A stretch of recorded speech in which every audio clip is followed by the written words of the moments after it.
আজকে আমরা চলে এসেছি থার্ড লেকচার নিয়ে এসএইচএম এর। আজকে দেখ কোনো অঙ্ক নেই। কেন অঙ্ক নেই স্যার? কারণ আজকে আমি কিছুটা তোকে থিওরি বোঝাবো, তারপর একটা অঙ্ক করাবো। সে কি থিওরি বোঝাবো, কিরকম ভাবে বোঝাবো, কোন টেকনিকটা কাজে লাগে, একদম ছোট্ট একটা টেকনিক যেটা জানলে অনেক অঙ্ক নেমে যাবে। কি দেখা যাক। একদম স্যার আমরা বলে দিয়েছি স্প্রিং ব্লক সিস্টেম নিয়ে আমরা কথা বলছি।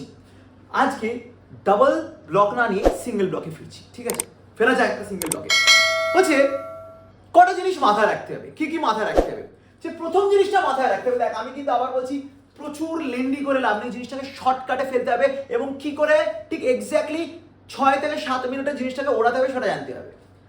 বলছে যখন আমরা স্প্রিং ব্লক সিস্টেম মাথায় রাখি, স্প্রিং ব্লক সিস্টেমটা যেই মুহূর্তে মাথায় ঢুকছে, আমাকে একটা কথা মাথায় রাখতে হবে, কি যে আগে স্প্রিংটা ফিক্সড আছে কিনা দেখো। ফিক্সড স্প্রিংটা কি ফিক্সড আছে? আছে। তারপর নেক্সট পয়েন্ট, একটা সিঙ্গেল স্প্রিং। হ্যাঁ, আপাতত আমরা সিঙ্গেল স্প্রিং এর কথা বলি। চলো sir, single spring, single spring আর আপাতত একটা ব্লক, কারণ আমরা ডবল ব্লক নিয়ে কাজ করেছি, তো আমরা একটা ব্লক নিয়ে কাজ করি। চলো, তার মানে আমাদের কাছে একটা সিঙ্গেল ব্লক। পারফেক্ট। এই তিনটে কাজ আমরা করছি। একটা হচ্ছে আমাদের ফিক্সড, মানে অ্যারেঞ্জমেন্টটা কোথাও না কোথাও ফিক্স থাকবে, কোথাও না কোথাও ফিক্স থাকছে। Single spring, single block.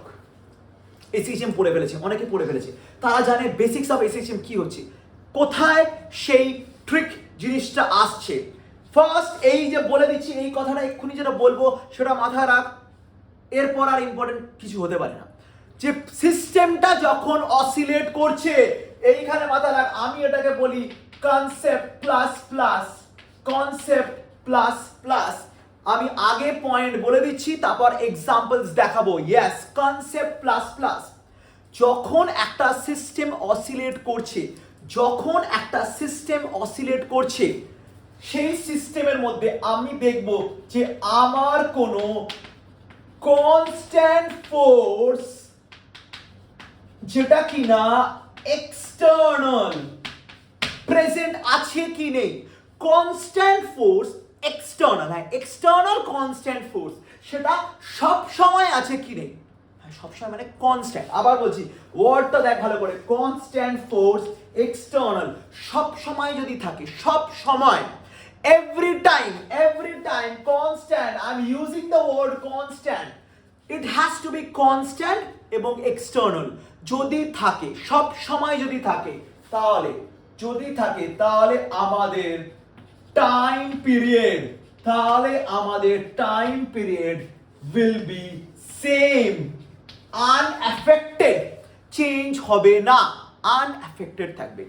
কত স্যার টাইম পিরিয়ড থাকবে? হ্যাঁ, এবার বলছি টাইম পিরিয়ড যদি, এবার আমি প্রশ্নে আসি যে আমার টাইম পিরিয়ড কি থাকবে, কার জন্য, কার জন্য টাইম পিরিয়ড বলছেন? আমি কার জন্য বলছি?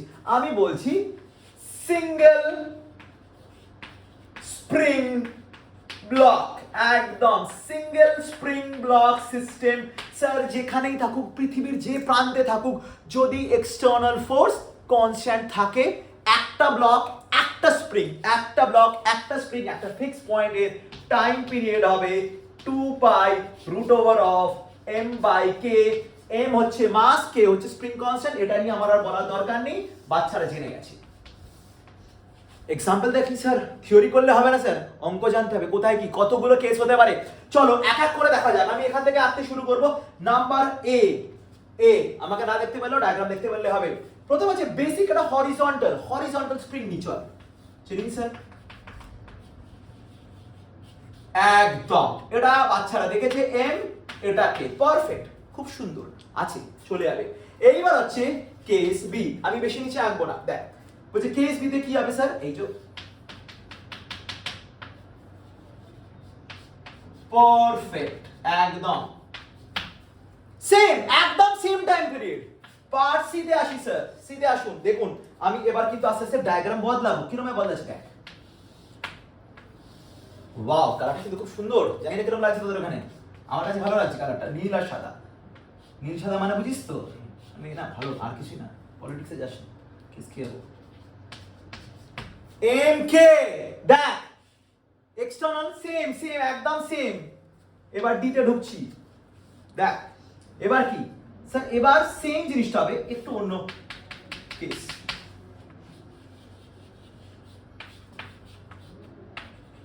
এম স্যার না না এক না একটু আলাদা আছে। কি করলেন আপনি এটা কি করলেন? হ্যাঁ এইখানে একটা কথা মাথায় রাখতে হবে প্রচন্ড রকম ইম্পর্টেন্ট, যে এসএইচএম করছে তার মানে এভরি টাইম অলওয়েজ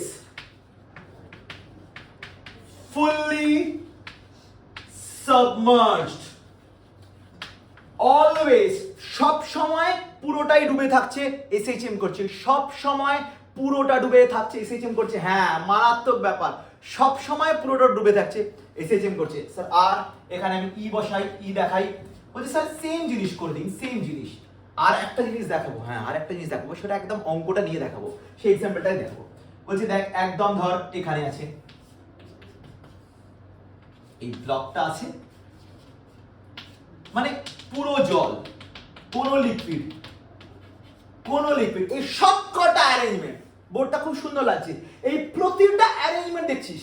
স্যার এখানে দেখ এই প্রবলেমটায় তুই বলবি স্যার ব্লকটার মধ্যে আপথ্রাস্ট আছে ভিসকাস ফোর্স নেই। হ্যাঁ স্যার ভিসকাস ফোর্স নেই কারণ ভেলোসিটি চেঞ্জ হচ্ছে, তার মানে এখানে আমাকে মাথায় রাখতে হবে সঙ্গে সঙ্গে নো viscous force।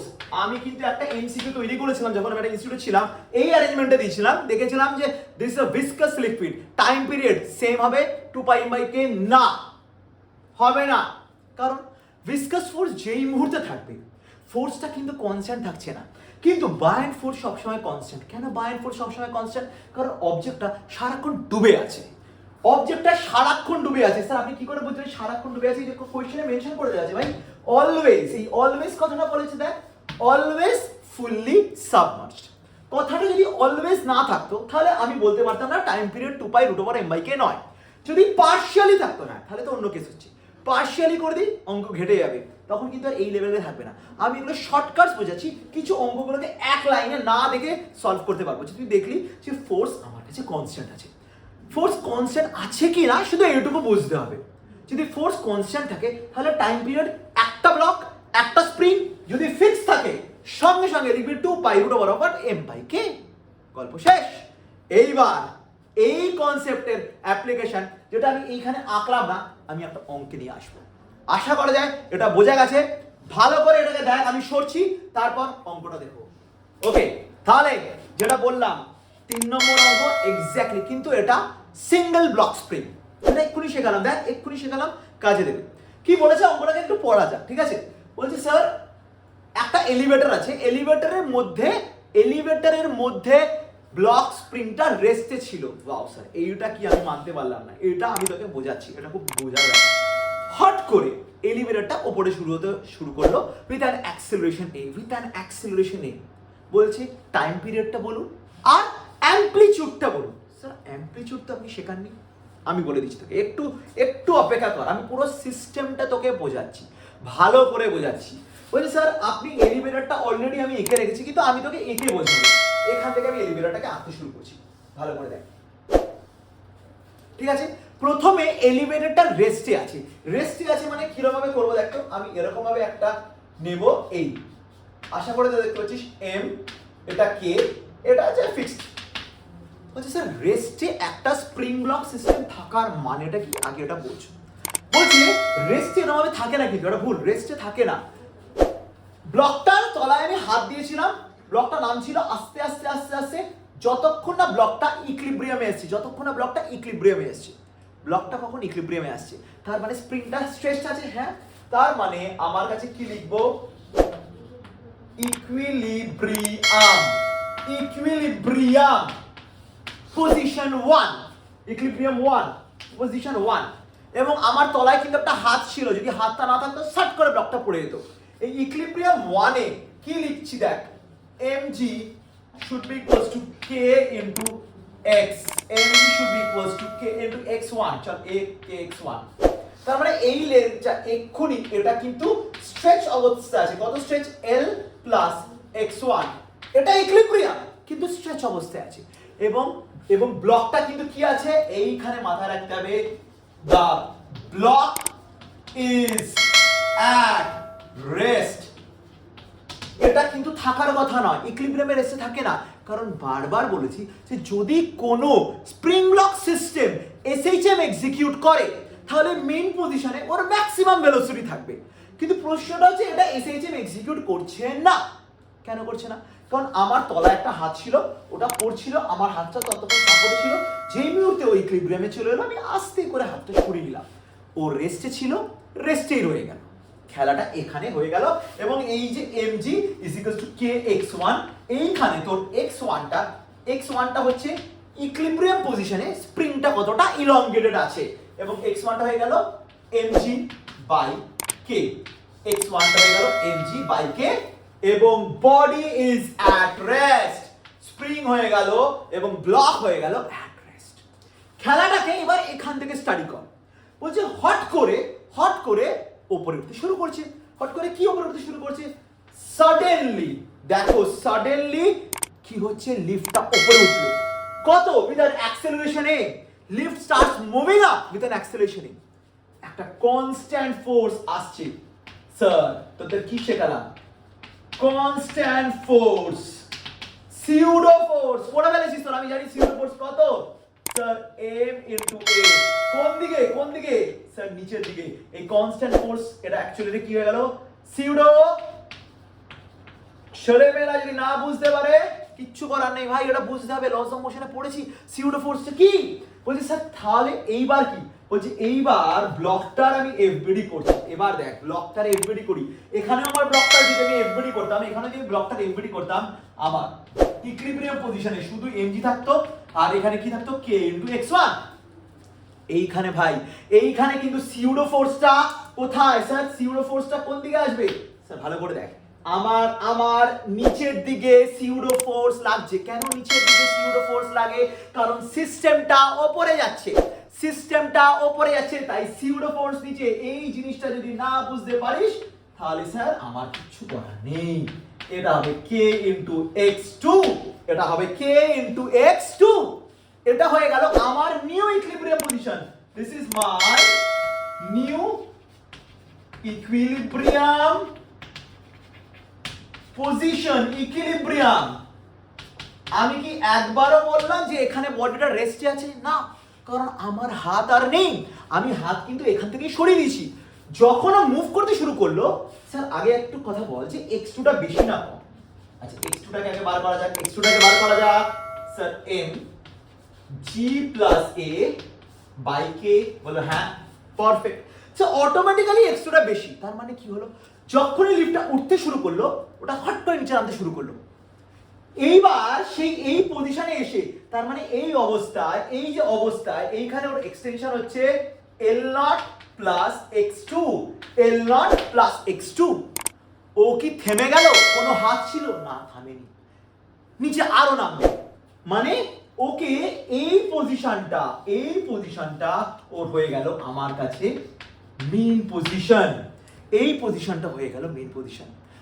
ঠিক এই পজিশনটার আগে ও কোন পজিশনে রেস্টে ছিল? স্যার এই পজিশনে রেস্টে ছিল। এইটা হয়ে গেল মেইন পজিশন, আর এই পজিশনটা অ্যাক্ট করছে আমার এক্সট্রিম পজিশন। এই পজিশনটা কি পজিশন হিসেবে অ্যাক্ট করছে? Extreme position. কেন স্যার? কারণ ওই পজিশনেই তো রেস্টে ছিল। রেস্ট থাকা মানে এক্সট্রিম পজিশন।